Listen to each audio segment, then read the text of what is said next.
Hey guys, welcome to my channel. My name is Brooke and today I'm going to do a storytime video, and this video is going to be an interesting storytime video. I worked for several hotels and I've worked for nice ski resorts like 5-star hotels and above. I've worked in the hotel business for 4 or 5 years, and every hotel I've worked at has been very nice hotels. Some have been 5-star resorts, others have been really nice chain hotels. So this isn't like a little sketchy motel. It's in a big city in Ohio where the population is close to 1 million people in the town city limits, and then there's suburbs, so it's huge. And I'm not going to say what town in Ohio, but it's a big town.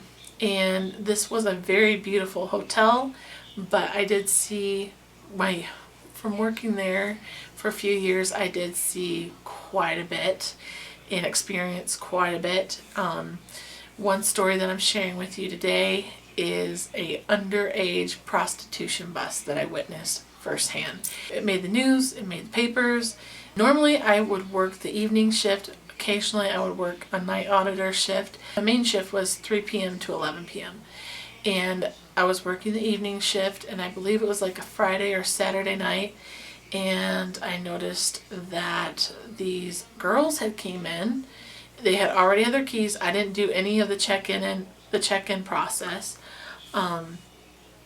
but there was a lot of girls coming in, and then there was some businessmen that started checking in or coming in, and which is no big deal because a lot of business guys come.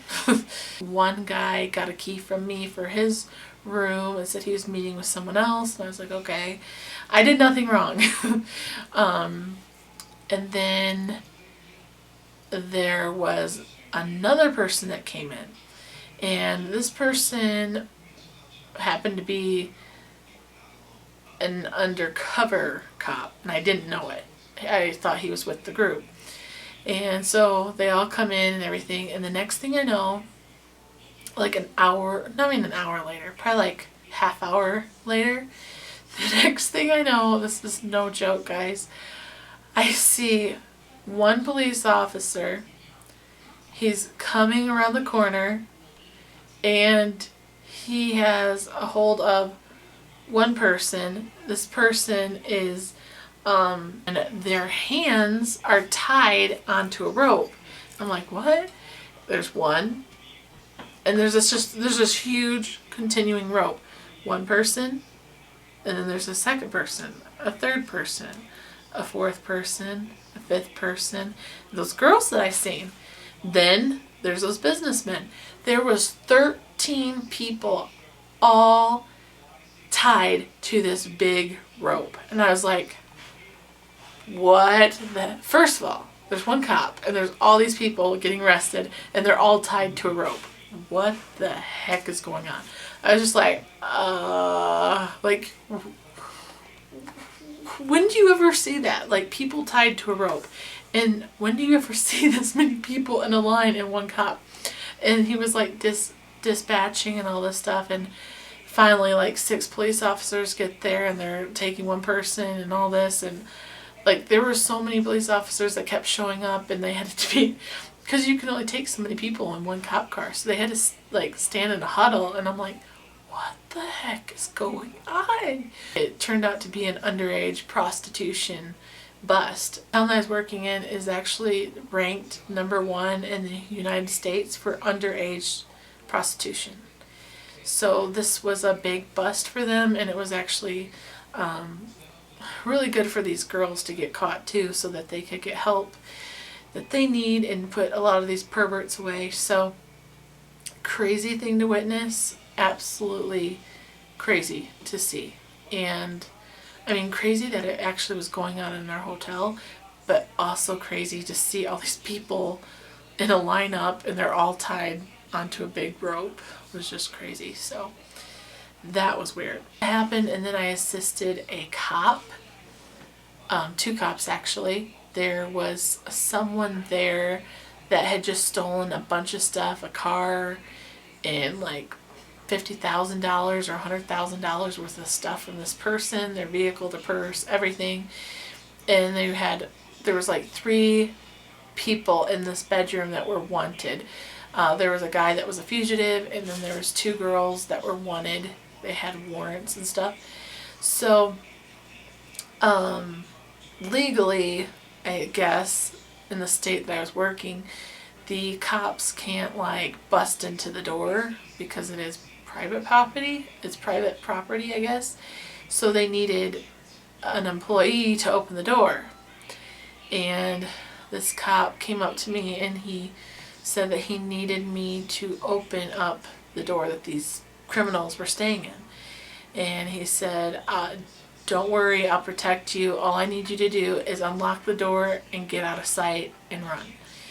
Like, pretty much he wanted me to unlock this door and get out of the way, like, because I don't have a bulletproof vest. You never know what's going to happen. He just wanted me to be really quiet to unlock the door so that they could, and let them in so they could go in. So that's what happened.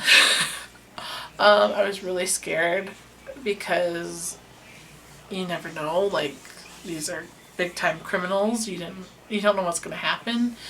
But I went up there like a big girl and I unlocked the door, and they had the boys had their guns drawn ready to when they went in. So they kept reassuring me.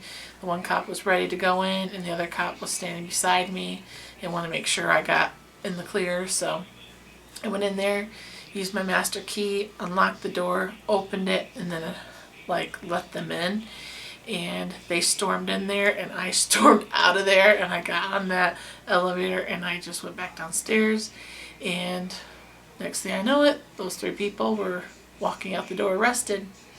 And I'm like thinking, man, I'm starting to get used to this.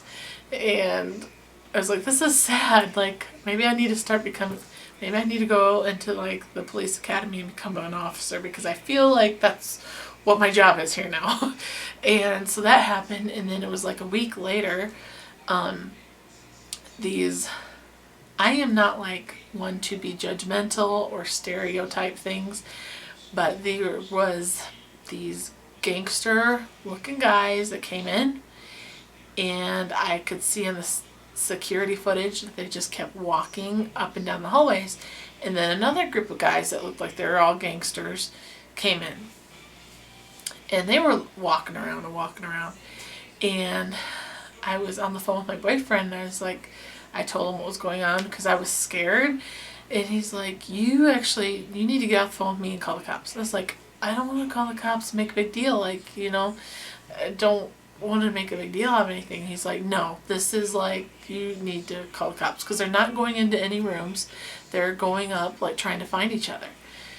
And I was like, that's true. Okay.